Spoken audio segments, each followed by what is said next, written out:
मित्रों नमस्कार। मैं हूं आपका दोस्त डॉक्टर अनिल अग्रवाल। आजकल कोरोना काल चल रहा है तो हर तरफ जब भी बात करते हैं तो कोरोना के बारे में करते हैं कि कोरोना इन्फेक्शन है, कब ये जाएगा, कैसे ठीक होगा, इसके लिए क्या क्या सावधानियां बरतनी चाहिए। लेकिन आज मैं बात करता हूं एक पुरानी बीमारी की जो कोरोना से ही मिलती जुलती है, जिसका नाम है इन्फ्लुएंजा, या जिसे हम प्यार से फ्लू भी कह देते हैं। या जब रोगी को तेज बुखार हो जाता है, गले में दर्द होता है, छींकें आती हैं, सारे बदन के अंदर दर्द हो रहा होता है, हाथ पैरों में दर्द होता है, मस्कुलर पेन भी होता है, कई लोगों को जोड़ों के अंदर भी दर्द होता है, तो उसे हम कहते हैं कि इसे फ्लू हो गया है या इन्फ्लुएंजा हो गया है, जो कि कोरोना से बिल्कुल मिलता जुलता ही है।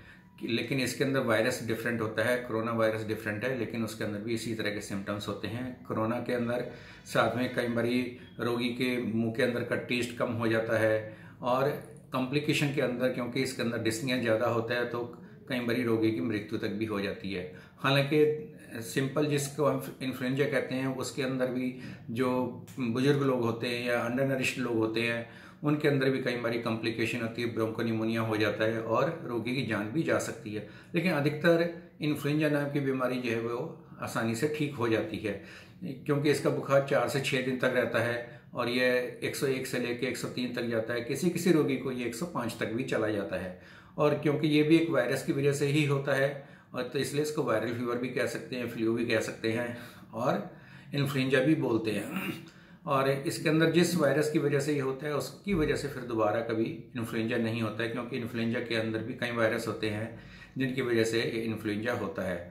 और इसको भी चेक करने के लिए अगर हम गले के अंदर से इसका स्वैब लेके कल्चर करते हैं तो उसके अंदर हमें वायरस मिल जाता है और पता लग जाता है कि कौन से टाइप के वायरस की वजह से ये इन्फ्लुएंजा हुआ था। इसके अंदर भी रोगी को बिल्कुल आराम करना चाहिए, सादी डाइट लेनी चाहिए, सादा भोजन खाना चाहिए और ज़्यादा पानी पीना चाहिए और पूर्णतः आराम करना चाहिए, और दवाइयाँ लेने के बाद यह ठीक हो जाता है। और इसके अंदर भी अगर घर में किसी एक व्यक्ति को कोई इन्फ्लुएंजा हुआ है तो बाकी लोगों को बिल्कुल सेम उसी तरह प्रिकॉशन रखनी चाहिए कि उसके कमरे में अधिक लोग न जाएं, कमरा हवादार हो, बाकी लोग मास्क लगाएं। पहले क्योंकि मास्क लगाने का रिवाज नहीं था तो लोग मुंह पे कपड़ा लगा लेते थे, लेकिन बहुत ज़्यादा लोग उससे डरते नहीं थे, तो उसके ना डरने की वजह से बहुत सारे लोगों को घर में फ्लू हो जाता था। जब एक व्यक्ति को होता था तो फिर दूसरे को, तीसरे को, चौथे को।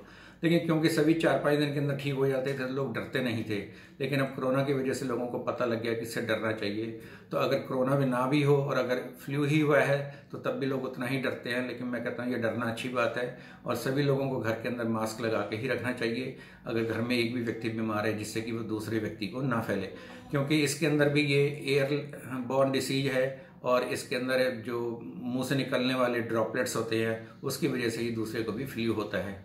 इसके अंदर कुछ होम्योपैथिक दवाइयाँ बहुत ही अच्छा काम करती हैं, जिनके नाम हैं जलसीमियम, यूबिटोरियम पर्फ, बैप्टीशिया, ब्राइनिया, रस्टॉक्स, कॉस्टिकम। ये ऐसी दवाइयाँ हैं जिनके सिम्टम्स के हिसाब से दवाई लेने से ये फ्लू नाम की बीमारी ठीक हो जाती है और रोगी 3-4 दिन के अंदर ही स्वस्थ हो जाता है। और अगर बिल्कुल ठीक दवा दी जाए तो 24 घंटे के अंदर भी यह रोग पूर्णतः ठीक हो जाता है। धन्यवाद दोस्तों।